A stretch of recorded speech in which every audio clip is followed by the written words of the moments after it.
Welcome to the Upskill podcast, the #1 podcast in learning and development in Asia Pacific. I'm Dave Online, your host, and the mission of this podcast is to talk about how technology is changing the way we learn and how we can leverage technology to increase performance by upskilling and reskilling the workforce. So let's get started for another episode here on the Upskill podcast. Hello and welcome to the Upskill podcast. I'm here today. It's my privilege today to be with you.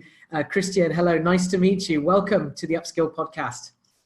Hello, Dave. Thanks for joining, and I look forward to talking to you and to the audience. Absolutely. And the way we met on LinkedIn, I saw your post on LinkedIn, right? And yeah, that was a very interesting post about what 5G would do for education, and I thought it was relevant to discuss it. And then you made a note that I didn't understand, and then suddenly now we sit here talking about what is the future for some of the things we see in e-learning. Exactly, and it's fantastic to have you here. You're based in Denmark, in Copenhagen. That's correct. Yeah, and I'm in Hanoi, Vietnam. So today we're going to talk about video-based learning. So for my listeners, of course, I want to represent my listeners and make sure that we can break down the topic and make it as interesting as possible. So please, by all means, if you could start off and tell us a bit about your career in a nutshell, first of all, and then we can move into video-based learning. Yeah, I'll do that. So I started out as an electrical engineer and ended up working in software. Even though that I thought I was going to design power station and transmission lines and things like that, I ended up in software. This is where I've been working for all my career, that is almost 30 years now. I started out in software for financial products and took also a period where I was heading up a learning company. And actually, I think this was back in 2000, so that's like 19 years ago. I was one of the first startups inside the e-learning or online learning areas in Denmark. We tried it out. Unfortunately, we had an incident in 2001 that killed the market, and we were probably 5 years too early. No, let's see, the iPhone came out in 2007. So we were 6 years too early with online learning, mobile learning items on the device. So that is sort of the background. And for the past 2 years, I've been working here at uQualio, heading up the product development and being responsible for also the software quality in our video e-learning platform that we're offering as a cloud service. That's fantastic. And we'll get into that more in detail towards the end of this interview. But first of all, as you know, most of my listeners on the Upskill podcast, 80% are from Vietnam. So of course I have to get in a question. What do you know about Vietnam? Have you been to Vietnam? Or are you planning to visit Vietnam at some point in the future? I can only say I have unfortunately not been to Vietnam yet. I have been studying a little around it. I know it has a long history going back many thousand years, and it has been a consistent country in terms of the region and the language and everything compared to other places in the world. And I really love, to be honest, I love food from Vietnam. This is so nice, very delicious in all ways. So in that respect, I have Vietnam on my bucket list to visit at some point in the future. I would really love to do that. I have my wife has backpacked in Vietnam 15 years ago. And the story she tells about the beauty of the country and the friendliness of the people is really making it a must on my list. Absolutely fantastic. And my listeners will be absolutely thrilled to hear that. So let's get on and let's dive straight in to the first section. We're going to kind of cover the trends in educational technology. And for my listeners, if you're not already following Christian or the conversations, please go onto LinkedIn and go into #EdTech, and then we'll get updated on lots of really cool things that are happening in that field. But Christian, for you, what for you are the most important trends in EdTech today, and how are they being applied within the context of learning and development? I think there are 3, 4, maybe 5 areas that I would point out that I see as important trends to understand. And one of them is you need to be mobile.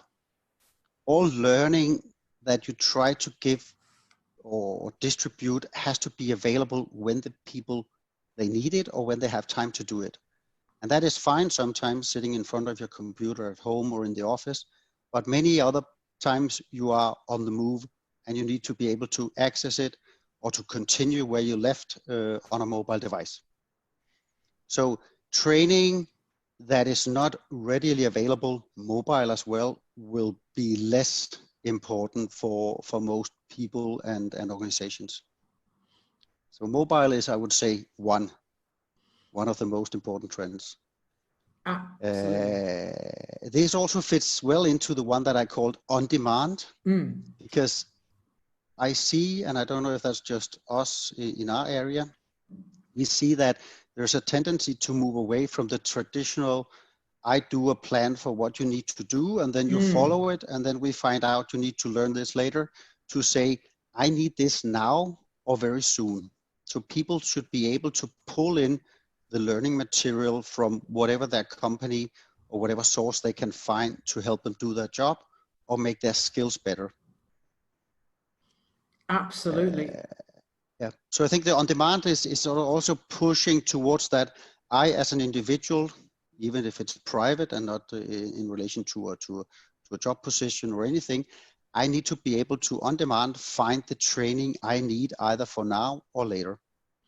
Absolutely. So on demand is essential. Mobile is essential. Let's have a look at briefly video as well. What is your opinion on the trend of video taking place at the moment, Christian? I think we have only seen the first drops of it. Very soon there will be a tickling, then there'll be a river, and very soon I will see video equal learning.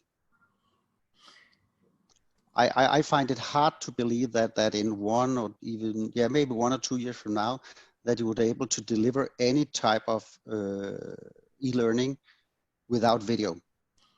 So you'll see the traditional, like click, click, click, some animation and then gone. That will be legacy, the old way of doing things. So you're saying like we are just at the very tipping point, the very start of this trend. We almost haven't even started yet, in your opinion. Is that right? That is my opinion here. And what we can see is also when we talk to customers, when we talk to competitors, they're saying the same, that people have started to realize that what YouTube started and sort of displayed is going to be a very significant factor in learning in the future. Interesting. Now, I'm going to come back to YouTube in a moment because at least when I'm running my communication courses for professional adults, we rely heavily on YouTube and LinkedIn videos. So I'd really like to get your 2 cents, your opinion on that in a moment. But first of all, I'd just like to ask you about how video and on demand is moving, to the front line of the organization. How is that happening? And could you give us an example of that? Yes. I think what I mean when I think about it in that respect is that often in the traditional organization, the training is being made in the back office.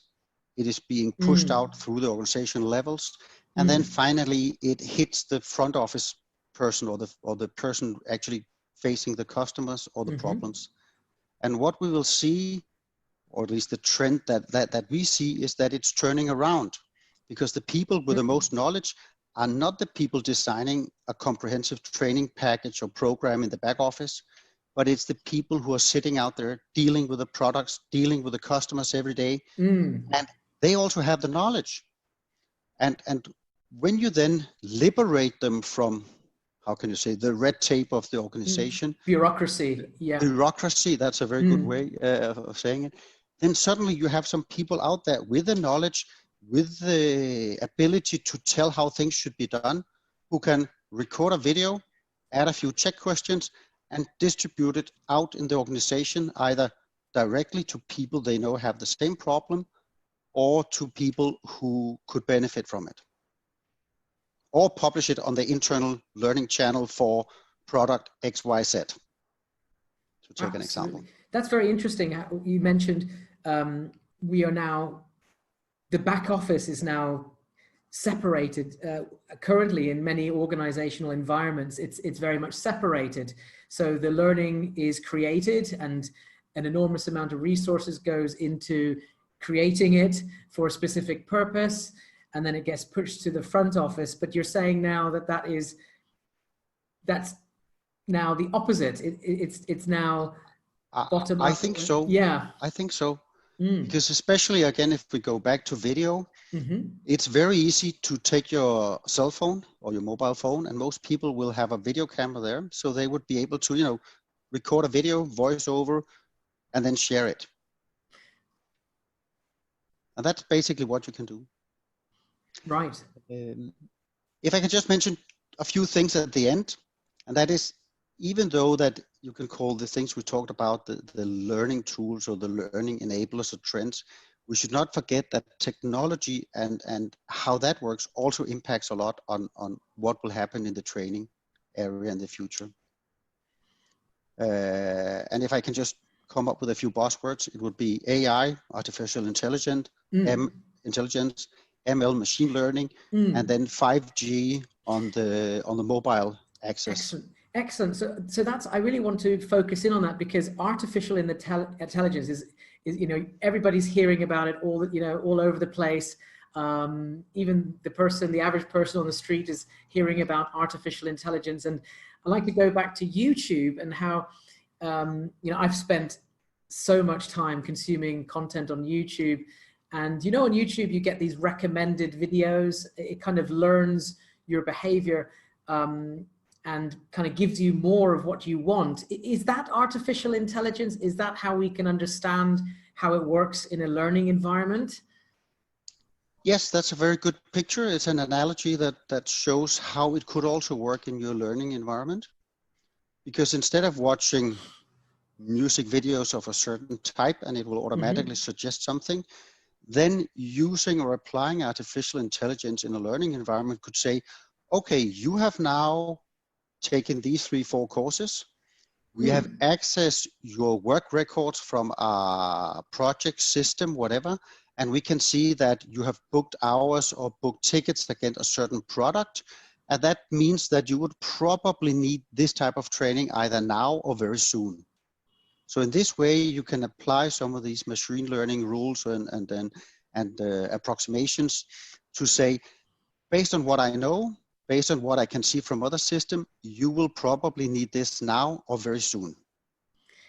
I see the benefit is for me very, very clear, but how easy is that to implement in an organization? I mean, I'm sure a lot of organizations are like, wow, artificial intelligence, you know, how do we do that? How do we implement that?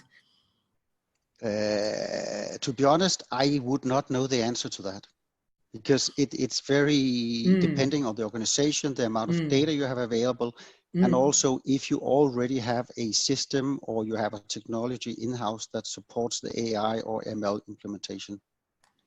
Absolutely. So I would, as a small and medium-sized, I will go for something where at least I personally could search and find people.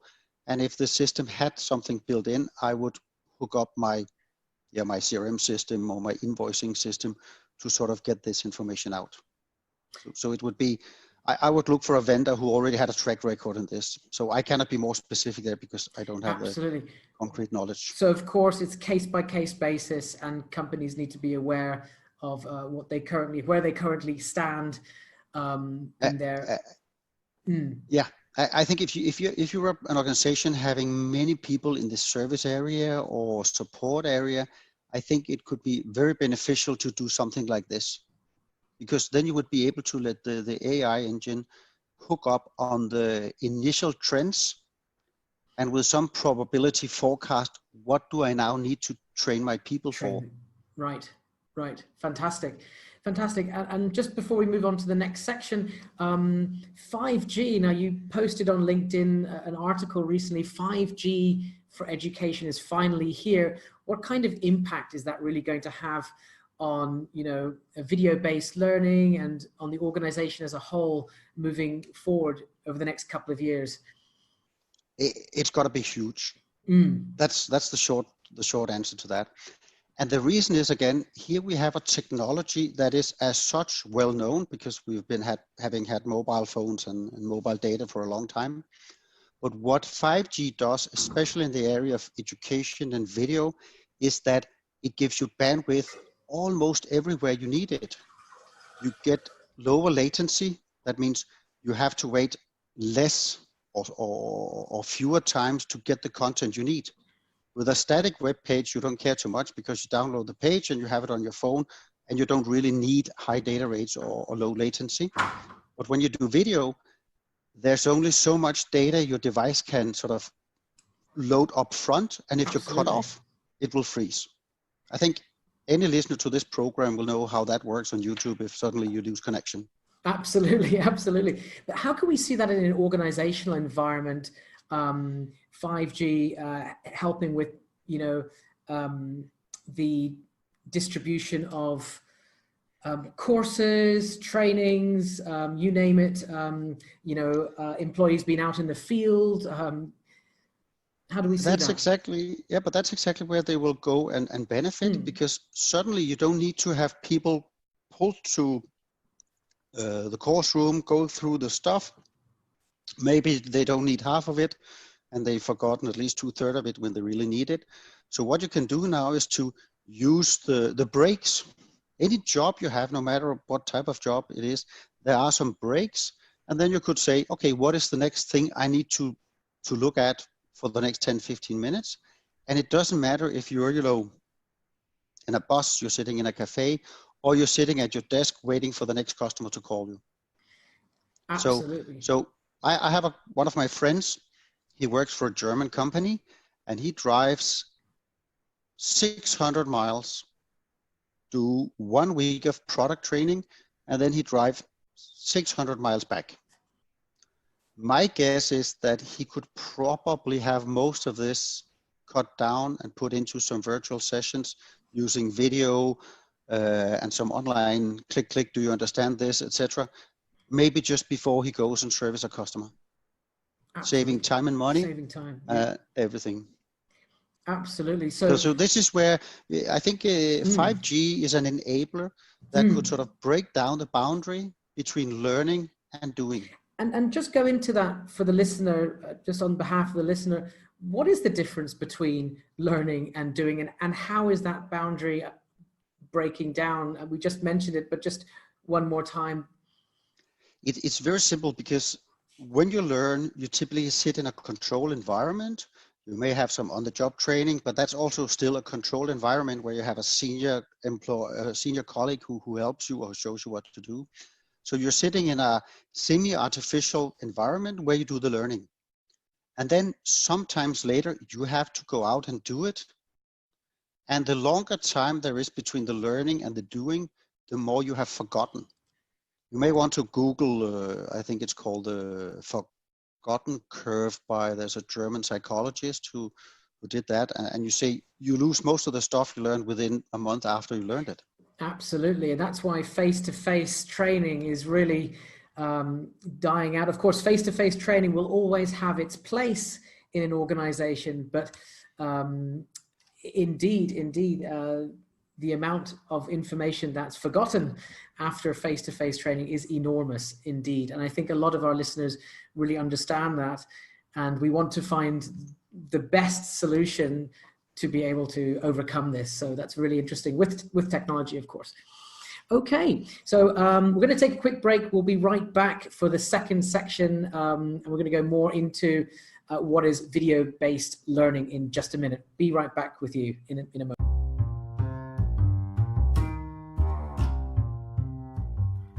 With so many different learning management systems on the market today, it can be a real pain and a lengthy process to find the right LMS for your business that suits the learning goals of your audience.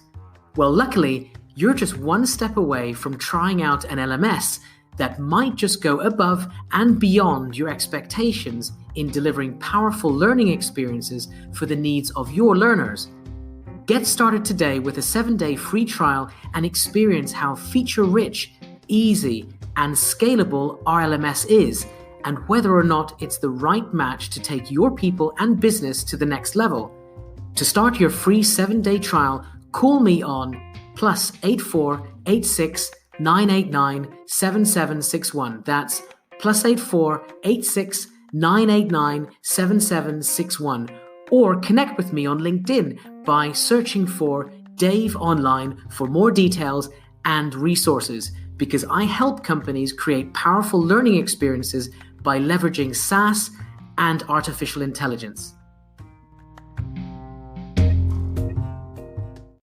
Okay, welcome back again to part 2 of this podcast. I'm here with Christian from uQualio. It's been a great conversation so far. We're moving into the benefits of video-based learning. So, Christian, over to you. Tell us all about it. Well, you can ask yourself, why is YouTube a success? It's very simple, because nowadays you have Google for knowledge and YouTube for how-to. I know there's a lot of other stuff about kittens and music videos and everything, but if you want to do something nowadays, you go onto YouTube and you say, how to fix my machine, how to paint something correctly, how to split my bicycle and readjust it. So this is effectively what people are doing. They go to YouTube, they watch a video, and if the person who recorded the video is instructive, tells exactly what you should be aware of or how you should do it, like for instance, when you put on the wheel again, don't tighten the bolts too hard because blah, blah, blah, then you get a learning along the way. So basically that's why video is so beneficial for learning. Absolutely, and I use it to this day intensely with my students. You know, how to be successful, how to increase your productivity. We watch the video, we consume the video. We were not, you know, we have to focus on the content intensely and try to see if any of the information speaks to us. And usually it's just a very small part of the video that is actually valuable to us, since we are all different. We all are looking for something slightly different because we have different applications and different things we are trying to solve in our lives. So I'm really fascinated how video learning can get to the next level, because I feel right now it's extremely limited, and it feels like there's a lot lacking currently on the YouTube platform, even though YouTube is an amazing resource. But what's next in video? How can we benefit even more? I think that is by, you can call it, plug the holes that we have in the pure YouTube application. Because when you send out some links to your students, Dave, do you know if they actually watch the video? Not really. I don't. Do you know if they understand, let's call it, the unique selling points or the unique points of the video, of the learning? I would say the answer is no as well. Yeah, exactly. And this in is most cases, no. Yeah. Yeah, and that's why we say that video is really good, because you go in and you have a situation where people, they actually learn more than they watch.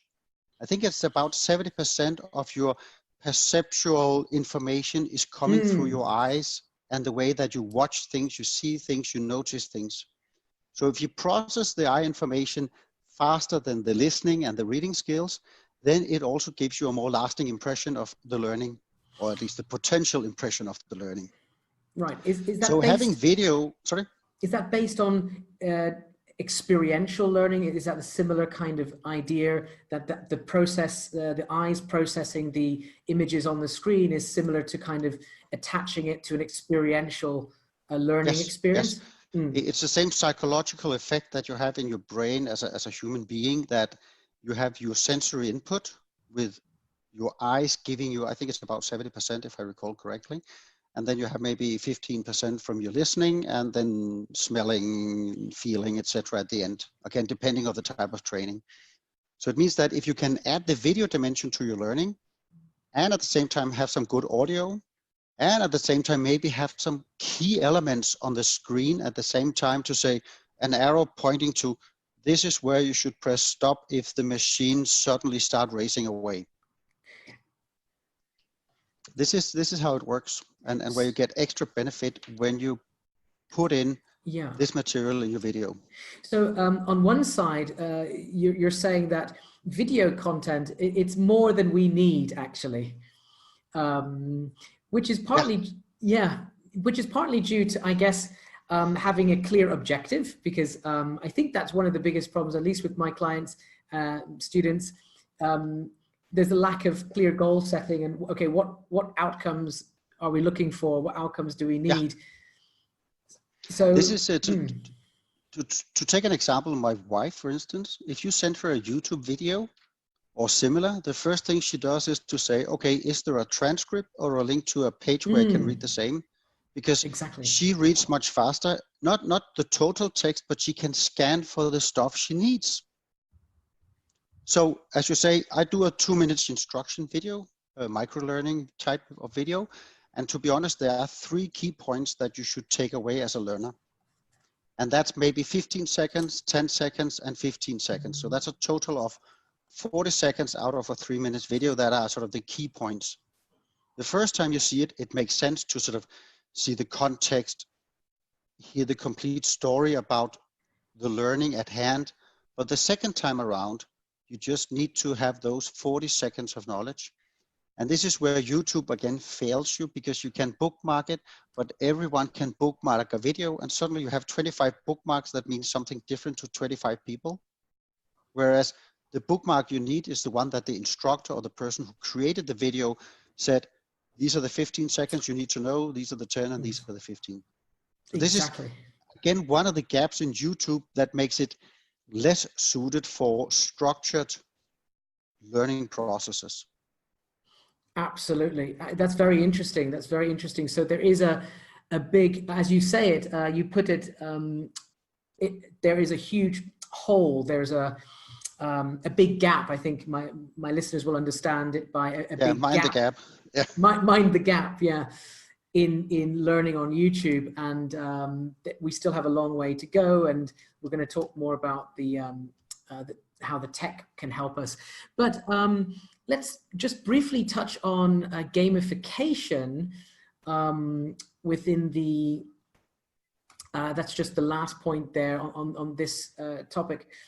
So maybe my listeners are familiar with gamification and earning badges in learning, and sharing your rewards and points with your community.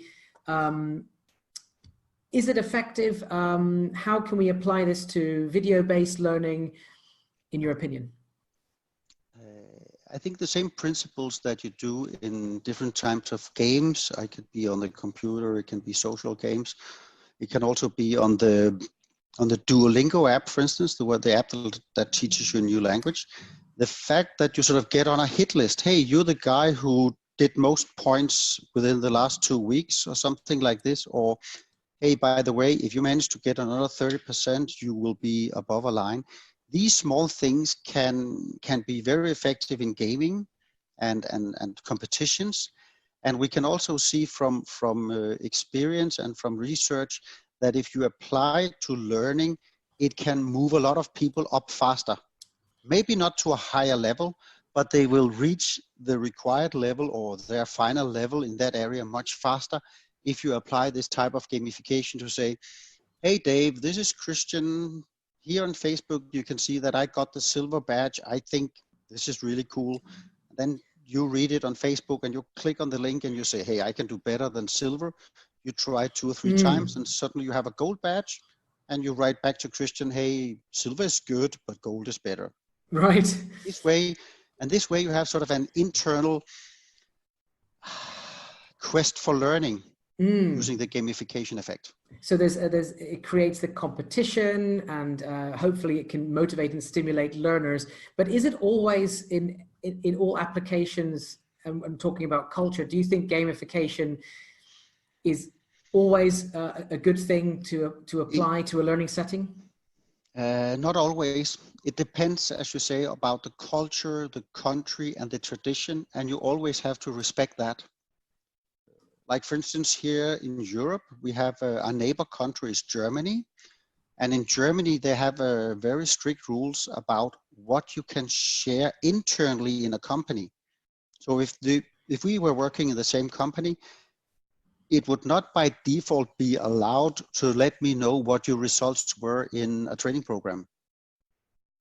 They might share it in other ways or in specific cases, but it wouldn't be. It would be something that, you know, I can see on the scoreboard. Hey, I'm doing better than Dave, etc., etc. So it wouldn't be public. Even here in so it has to be adapted. And this is also again why, even though we are a global world and a lot of the things we work on is out in the cloud and can be reached from anywhere with an internet connection or a 5G video, 4 or 5G video television, so video smartphone, there are still some local stuff that you cannot ignore.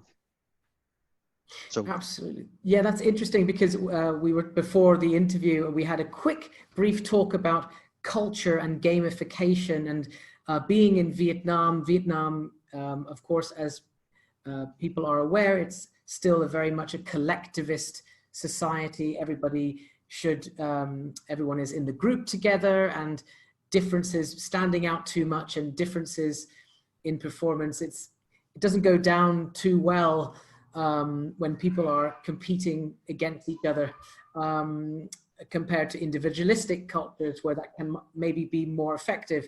So it will be interesting to see how gamification works here. Absolutely. So so that's just a thought we had about culture, thinking about culture and the application thereof. Okay, go ahead, Christian. No, but even though we do e-learning and we use technology to enable how we do things, how we train ourselves or our people, then learning is a social function. It's a person to person or whatever. You always need to look at the communication model. Who is the sender? Who's the recipient? What is the message? And what is the means of technology? What is the channel you use to communicate? So in all cases, it doesn't matter. You cannot just say one size fits all. Exactly. So I think even though that we do global stuff and we have customers who make one video and then they share it across the world, in other cases, you need to say, yes, this is fine. We will pick it out, but we will supplement it with, you can call it the local adaptation. And that could be either due to legal reasons or cultural reasons. But you still always need to say who's the recipient and is it fine as it is, or does it need a tweaking or a completely different version? Interesting. Yeah, those are the considerations. Absolutely fantastic. Now, the next question we're moving on to video-based learning within the flow of work. Can it be done? We talked about a short answer and a long answer. Which one do you want to go for, Christian? Let's just say the short answer is yes. And the longer answer is, of course, as usual, it depends on where and how. But we can see that very often you have situations where you have either a lot of things that people cannot read up front because there are simply, let's say, too many different printers from a company. So as a service person, you cannot know all of them. And in some cases, like, changing the toner or something is pretty simple on all machines. But in some cases, like for instance, exchanging or doing maintenance inside the machine is specific. But you cannot teach them, your service staff, to do support and maintenance on all your types of printers. So what you do is that you say, fine, I will put in a registration number. And when I do my how to change the drum inside the printer, I will make it possible for the service person very fast to find it by maybe entering the parts number or the machine ID. And then there will be a short video showing this is what you do, this is what you should not do. Have you understood the 5 most important points, meaning that you have to get at least 5 out of 6 questions correctly. And when you have done that, then you can start your maintenance. Interesting. So you can do it just before the job training to use it inside the flow of your work to say, okay, I've identified the problem. It's a drum that needs replacement. This is a model that I'm not familiar with. My badge is not at 80% or higher for this model. So I will take the training, which will take maybe 2 times 3 minutes. I get 5 out of 6 questions correctly. Now I'm ready to open the machine, replace the drum, verify that it works. So yes. Interesting. So this is a great example for manual work. Yes, of course, yeah, if you don't have the knowledge on a specific product or service that you need to maintain for a customer, you said 3 or 4 minutes, taking a quick video, punching in a couple of answers and getting the video and then being able to execute on it. That sounds fantastic. I think a lot of companies would love a solution like that. I can see the benefits directly. That's excellent. Yeah. Okay. Let's have a look here.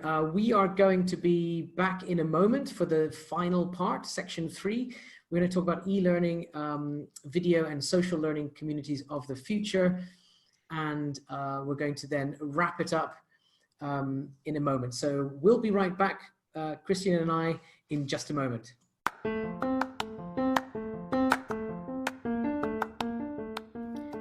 Are you enjoying this episode? And are you looking for a great place to advertise your business? Why not advertise right here on the Upskill podcast? There are many options to choose from, such as full podcast sponsorships, individual episodes, or a series of episodes for individuals or for companies, as well as in-stream audio ad slots. Depending on your needs, we can make it happen. As you know, podcasts are the new and one of the very best places to build brand awareness, as they have highly targeted and niche audiences who are interested in your product and service offerings. By advertising your business on the Upskill podcast helps us to remain a free educational resource for our listeners in learning and development, to enjoy and to keep them learning. Visit our website, www.theupskillpodcast.com for more details, or email us at daveonline@theupskillpodcast.com. Welcome back to the final section of this podcast. I'm here with Christian, and we are moving into the next question here on social communities in helping learners to advance in their learning journeys. Because, Christian, one of the things I hear from, I'm based in Vietnam, so I hear this constantly from clients here is, how do I know where I'm going in my learning journey? How do I know what I need to learn in order to get to the next level? Like, there's a lot of people that are quite confused about the direction that their learning journey is on, quite frankly. So how can social learning communities help us, and how can we create them in the organizational structure, in your opinion? What I think here is very down to how it can be communicated, because very often you as a potential learner in an area, or you already initially started, you don't know what to do next.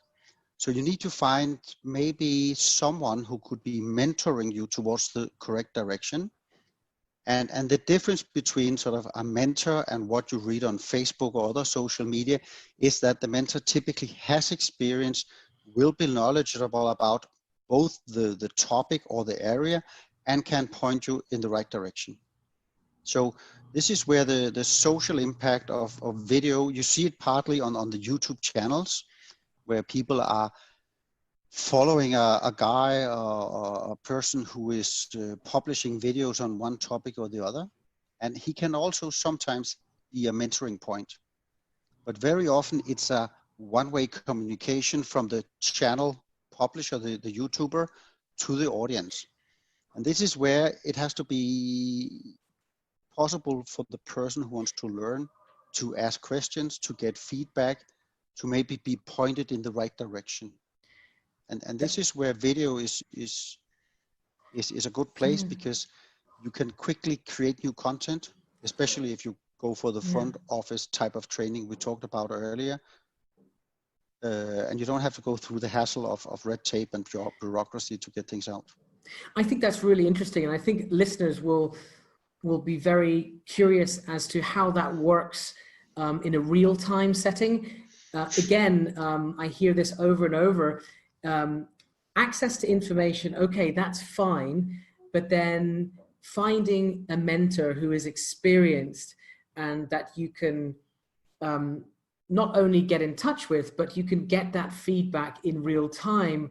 I think learners listening to this will really be like, wow, is that possible? Like, how can we get that? Because that's very attractive, to be able to get that feedback and information in a two-way fashion, rather than in that one-way dynamic that you were talking about, which is currently YouTube.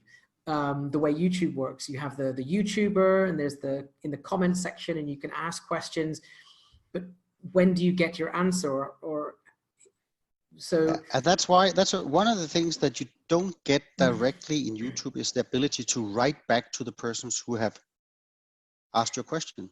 You can answer to it in the stream, but sometimes it might be a personal question, or it might be, I don't really understand your question, could you please elaborate?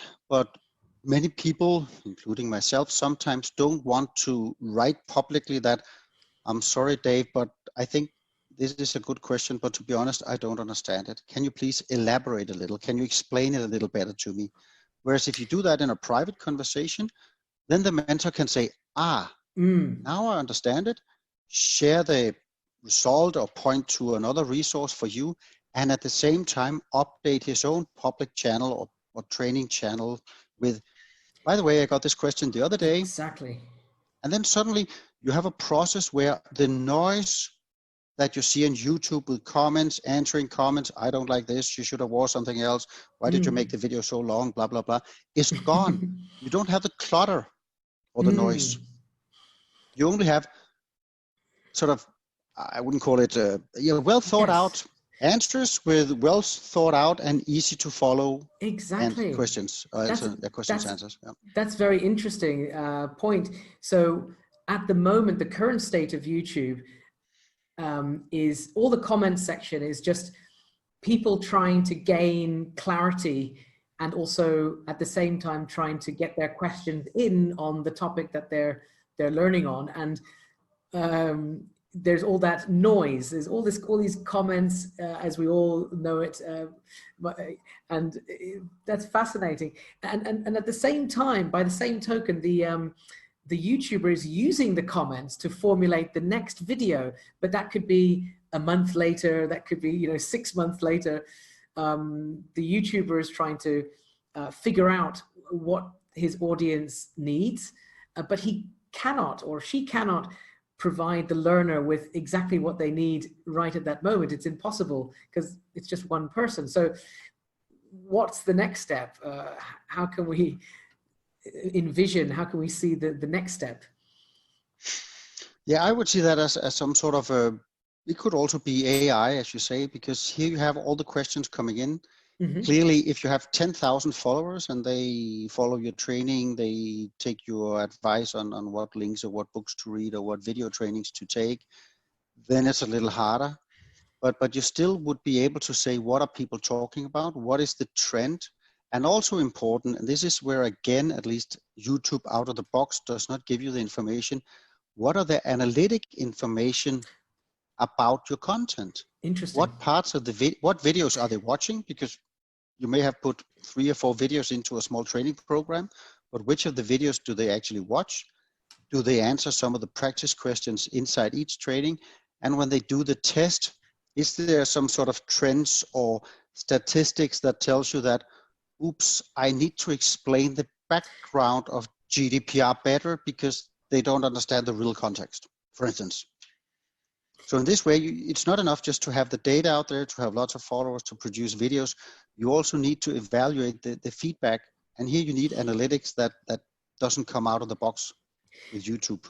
Interesting. So analytics is the key, using artificial intelligence, etc., to understand the behavior of what people are experiencing in their own learning. Do they get it? Do they not get it? How many people are really,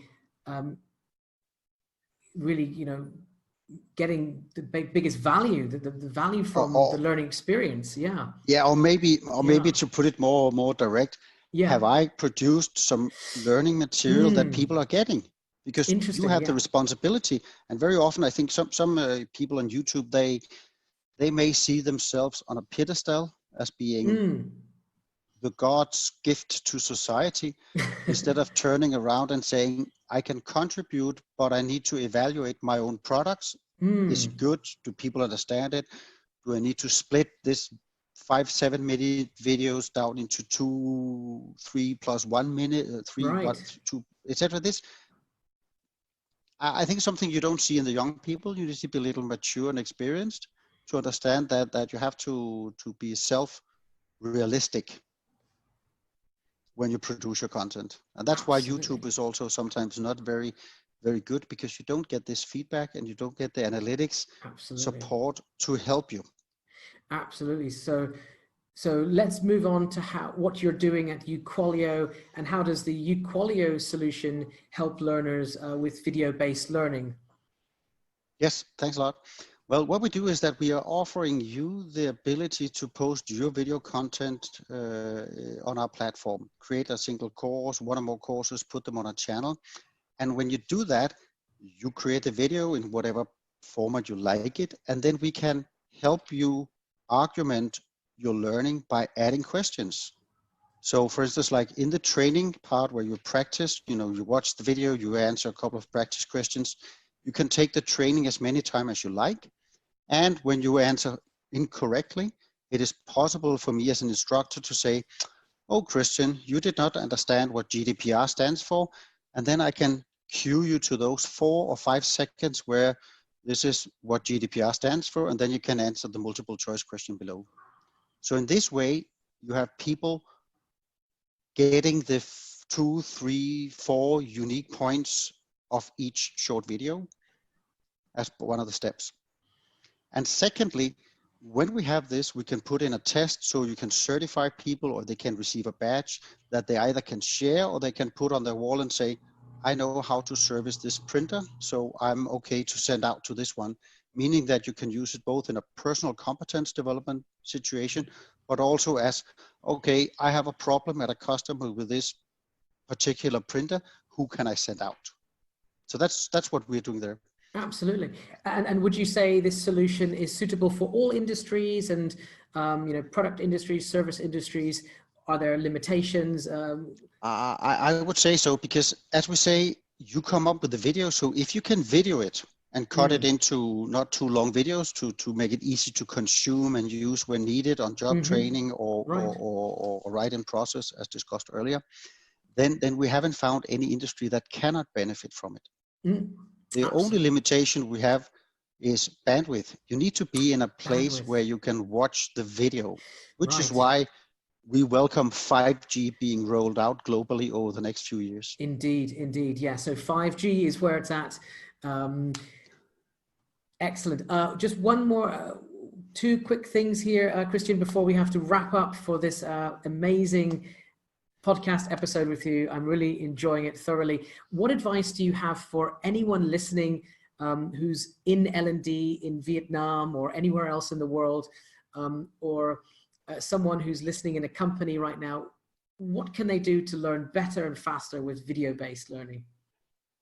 I think they should maybe go to our website and try out some of the open courses, the public courses, to see how it could work.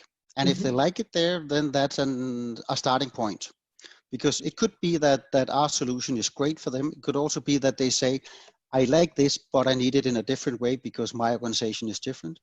But I think what you can see on our public directory is a good starting point to give you an idea about the benefits and how you would be able to utilize it for different industries and different sectors and for different situations. That's fantastic, Christian. And last question here. How can people, of course, get in touch with you? Website, email, LinkedIn? We're available through our website, so Google uQualio or video e-learning platform, and I think we are one of the first hits on Google after the paid commercials. We are on LinkedIn as uQualio, and I'm always available as Christian Nielsen, either on LinkedIn or on Twitter.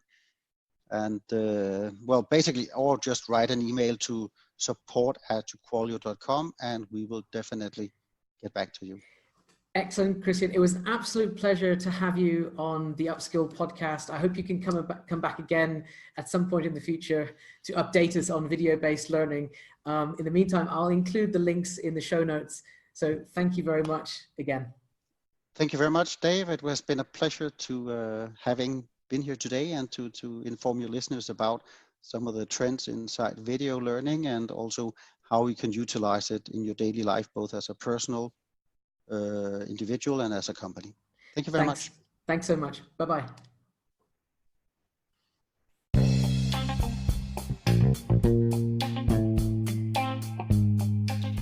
So that's it for another episode of the Upskill podcast. I hope it brought you value. If it did, please help me to leave a review in Apple Podcasts so then more people can find this podcast and enjoy it and learn from it. Also, feel free to connect with me, Dave, online on LinkedIn. You can also check the website, www.theupskillpodcast.com, for the transcripts and also the YouTube videos of the interviews. And if you'd like to be a guest on the Upskill podcast, by all means, go to the website and book your slot for an interview with me. I'm looking forward to it, and I'm looking forward to seeing you back again for another episode on the Upskill podcast. Bye for now.